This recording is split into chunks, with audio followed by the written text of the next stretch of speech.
Isa ka ba sa mga nagbabalak mag-drop test at mag-underwater na camera test tulad ng iyong mga idol na influencers? Willing kayong ibuwis buhay ang 25,000 worth na phone ninyo para makiin kapalit ng iyong void warranty? Paano kung sabihin ko sa'yo 2 at 3 ang phone ng influencer para mabuo lang yung trick na ginagawa niya? Maniniwala ka ba sa akin? So bago mo gawin ang iyong binabalak, yes, you, Marites, tapusin mo muna ang video na ito. I-share ko sa iyo ang chismis.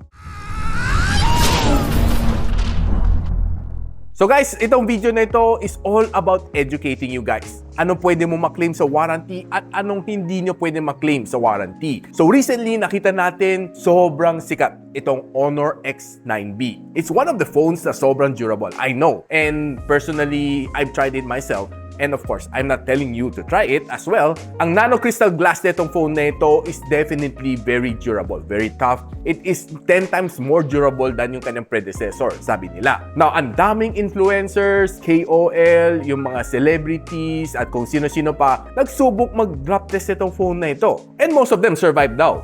Well, meron silang mga backup units. Eh ikaw, meron ka bang backup unit? And ako, graduate ako ng mechanical engineering and I'm a licensed engineer as well. So pinag-aralan din namin nung college days ko all about strength of materials. So lahat ng materials, no matter gano'n sila katibay, meron certain point na magbe-break siya. So sabihin natin ito phone na ito, sobrang mong binubog ang kanyang screen. At a certain point, babasag din yan sa gusto sa ayaw mo. Hindi naman na sinasabi na hindi talaga siya mababasag. Now, sa kaka-drop test mo, ang dami ko nakita sa Honor community. Hindi nabasag ang screen sa harap, pero nabasag ang kanilang camera module dito sa likod.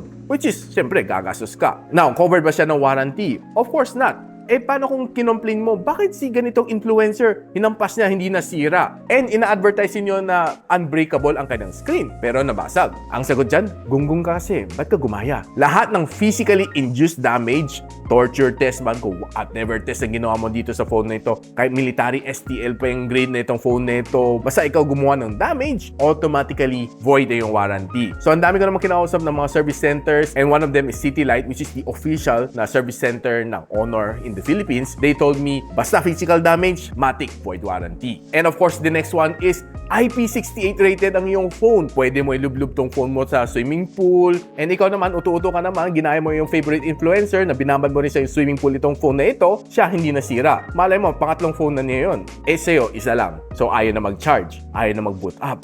Hala, lagot. And by the way guys, sobrang rampant din yan, no? Si Redmi Note 13 Pro Plus 5G, kinaklaim nila it's IP68 rated. And ang daming mga influencers na binabad to sa swimming pool. Nag-underwater photography pa sila. Nag-survive daw doon sa influencer niyon. Pero sa'yo, binabad mo lang ng 2 minutes, eh, pag-ahon, wala na. And hindi ko naman kwento-kwento to kasi marami na ako nakikita at naririnig sa Redmi Note 13 Pro na group dito sa Philippines, sa Facebook group. And several na nagreklamo kung hindi nag-fog ang kanilang camera, hindi nag-charge ang kanilang phone, nung dinala sa service center, water damage daw ang kanilang phone. Pero IP68 rated daw siya ayon doon sa chubby na influencer. Ngayon, tinanong ko personally ang Xiaomi Service Center. And in-interview ko rin sila kung ano nga ba ang coverage nito phone na ito. And there are some fine prints sa ilalim ng kanilang malaking poster na ang ginagawa nila is for marketing stunt and it's not intended to be done. Yes, you, Marites. Pinapakita lang nila na IP68 rated to, it can withstand up to a certain level ng pagbabasa dito sa phone na ito. Now guys, i-classify natin ng IP68. IP68 is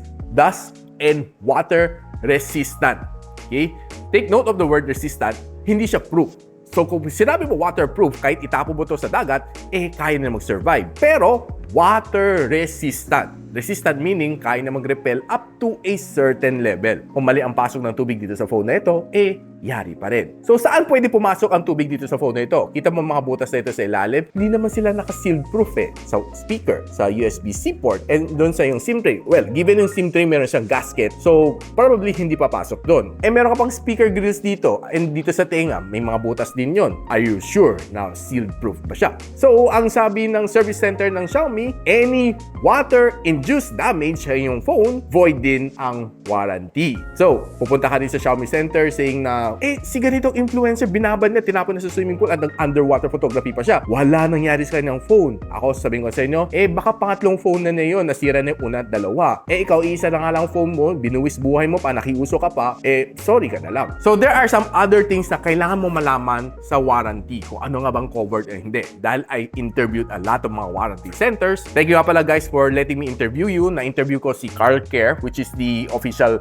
warranty center ni Infinix, ni Tecno at ni Itel. Si City Light Philippines, which is the official warranty center ni Huawei, ni Honor, and ni Xiaomi. And of course, si Xiaomi Service Center mismo nung in-interview ko sila about the Redmi Note 13 Pro Plus 5G. So ano nga ba covered ng 1-year warranty mo? So ano mga defects na covered ng iyong 1-year warranty? Hardware, software, walang mishandling. Well, yung mishandling is physical damage, yung water damage, and walang unauthorized repair. Mapapansin mo, pag binuksan mo yung phone, meron isang tornilyo doon may special sticker. Pag nabasa yun, or pag natanggal, wala na tayo pag-uusapan, void na yung warranty. So ano nga ba covered ng 7 days warranty? So sa first 7 days na binili mong phone na ito, any hardware problems like hindi gumagana ang power button, hindi gana ang volume rocker, walang sounds galing dito sa loudspeaker na ito, hindi nagcha-charge, yun covered ng hardware na 7 days warranty. So sa software level, ano naman ang covered? Yung hindi nagbo-boot loop, or hindi nag-on, kahit i-charge mo na siya. Pero mga bugs, hindi siya covered dahil makukuha naman siya sa software update. So I hope guys, meron kayo natutunan dito sa video na ito. Any water damage, any physical damage, automatically void